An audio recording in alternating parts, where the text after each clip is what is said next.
Hello, it's Sohail, and today I want to talk to you about how to succeed as a one-person PMO. So let's get into it. Now, what is a one-person PMO? Well, it's you're a loner. You're pretty much the only PMO on your project or your program or the area of a project or program. Now, it's usually a small program that the one-person PMO will be working in. So that can be like up to a 2 million-ish budget, typically below 10 work streams or projects. Now, if you are a one-person PMO and it's bigger than that, then someone is taking the mick. So have a word.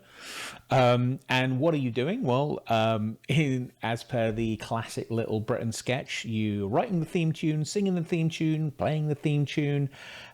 You're pretty much the one-stop shop. So now let's delve into the remit of a one-person PMO. Wow.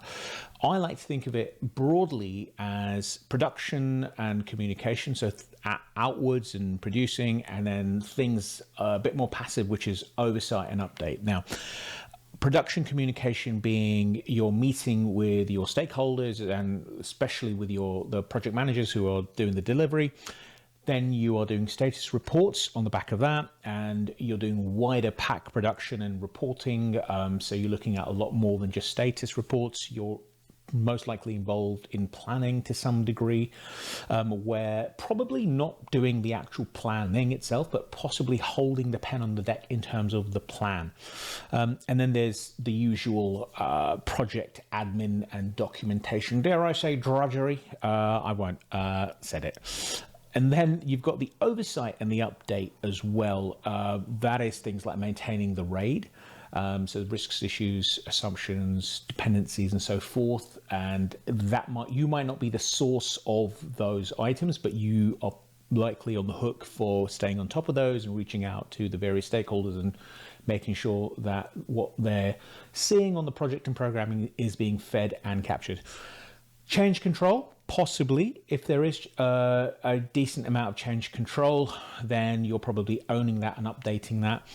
Financials, again, it's PMOs typically aren't doing the day-to-day management accounting or hardcore project accounting, but it could just be staying on top of any accruals, any forecasts and actuals of resource management, which goes into resource management, really just staying on top of actuals and forecasts and potentially onboarding, offboarding, things like that.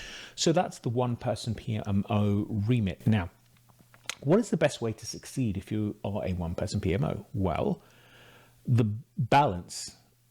You've got to be able to do everything, and if you are not doing things well, then the potential for the amount of time that you need in a week to do it all can balloon.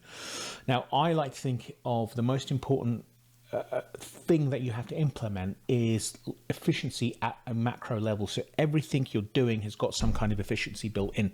The way that I achieve efficiency whenever I've been on one-person PMOs or when I've implemented one-person PMOs, constraints, systems, processes, and automation. So let me take you through each one step by step. So constraints, that is that anything that you do, it's got to ideally be templatized. Anything by that, I mean production, conversations that you have, it's got to be templatized. The room to veer off and go and let people do other things when you're asking them for information, let them give you extraneous information, take you on these little scenic journeys that are probably not necessary.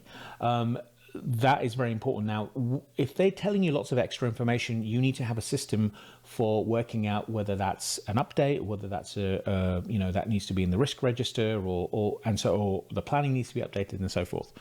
Systems. That is productizing everything you do. Now, status reports, your project admin, your RAID, your financials, everything. The way that I want you to think about them is that everything is productized. If it's productized, again, it comes back to the first one of constraints, where everything should be able to fit into neatly into a package of work that you can do with some level of predictability. If you don't have predictability, then people will take you here, there, and everywhere, and you will just be doing lots of one-off work. Number 3, process. Now, this is huge. So the what I've got there is assets plus models. Let me start off with models. Models are typically artifacts, spreadsheets, templates, things that you just feed into. You set them up one-off, and you are always doing those things. So, for example, if you're doing status reports, you should fill out a status report, and the rest of the template should, because it's set up as a model, it should just populate. So, for example, if you're typing in a date that you expect a project to be delivered, it should be able to look that up against the expected date, and it will give you a RAG status based on that. If you are, let's say, if you are building a resource management tool, then the resource management tool should automatically pick up if somebody has timesheeted extra days, things like that. So these are models, and the models are going to be built in a number of artifacts. Those artifacts are your assets. Now, finally, automation, and what we do is we leverage the Microsoft ecosystem. Why Microsoft? Because pretty much most companies that are big and have PMOs and are doing 2 million plus projects, they're working within the Microsoft Office ecosystem. The Microsoft Office ecosystem is pretty dang awesome right now, and there has been I've noticed over the last, I'd say, 5 to 10 years, there's been a drop off in the use of the automation tools. So things like VBA, people are not using VBA like the way they used to. I don't understand why. Nothing else has come along to replace that. That sits neatly within an organization that you don't have to buy extra licenses for. Power Query, incredible tool for just collating and grabbing information and cleaning it up. And more recently, Teams, Power BI, things like that, and the Power Apps tools, they can help you tremendously where necessary, especially something like Power BI, where it can sit inside Teams or SharePoint, and you can share, you can easily share updates and dashboards and so forth. Now, that is the way that we succeed. So all of those things are really ways that we can make efficiency in our world. We really need to strive to be efficient on a macro level.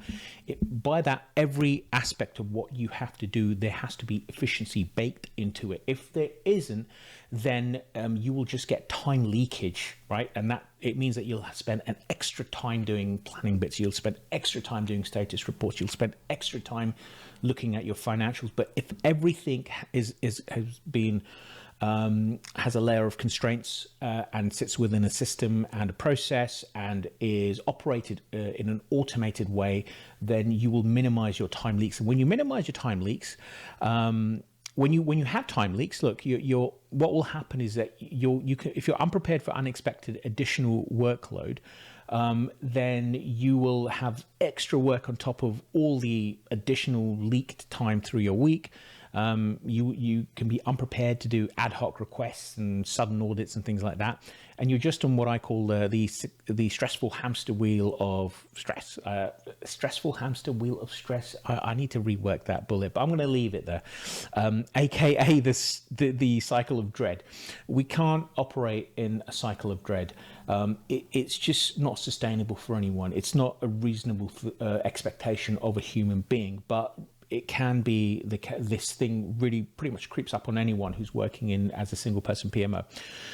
So what we want to do is we want to move away from that, and we want to move to the joyful zen of efficiency. If we are efficient, then we can become what Nassim Taleb termed as anti-fragile. So it means that we have created an efficient system that we've built for ourselves, so that all the kind of the fodder and the nonsense and the extraneous work and the stress that comes to us, we can bend and weave and we can handle it because we've got those assets, we've got those models, we've got those constraints, everything's productized and automated, and it works beautifully. We're in a constant state of preparedness as a result of that, so we're not worried, we're not stressed. And And honestly, this last bullet point is so true. You're likely to go from a deficit in your time, so where you're working, extra beyond your 40 hours or whatever it is in your contract, to you potentially can actually have a surplus in time. And it's incredible when you start leveraging automation and Power Query and VBA and Power BI and things like that in the right context, in the right way, in something, in a way that fits into a wider system. It's just incredible how some of these things can just take so much of the manual grunt work away from you. And so with that said, get in touch with us if you want to learn those skills, if you want to be an effective one-person PMO, or if you want to be an effective person within a wider, bigger PMO. Get in touch with us, because we have a project analytics program, and within that we coach you and teach you all the technical skills to become efficient at running your PMO. And you're going to learn advanced Excel, VBA, automation, Power BI, and all these technical skills within the context of PMO. There's not, as far as I know, there's not many people doing this kind of training, and the training is built by myself, someone who was a lowly analyst once, and went on to eventually went on to head of PMO roles, and even to this day my senior roles. I'm using a tremendous amount of automation, and I deliver that automation to people in my team, and so they can kind of go and run and be efficient at what they're doing. So you can direct message, or there's a link somewhere in the description or somewhere, or you can see it there. The URL is solver.co.uk, analytics expert. Get in touch with us and learn about how you can get these skills and massively impact your work today.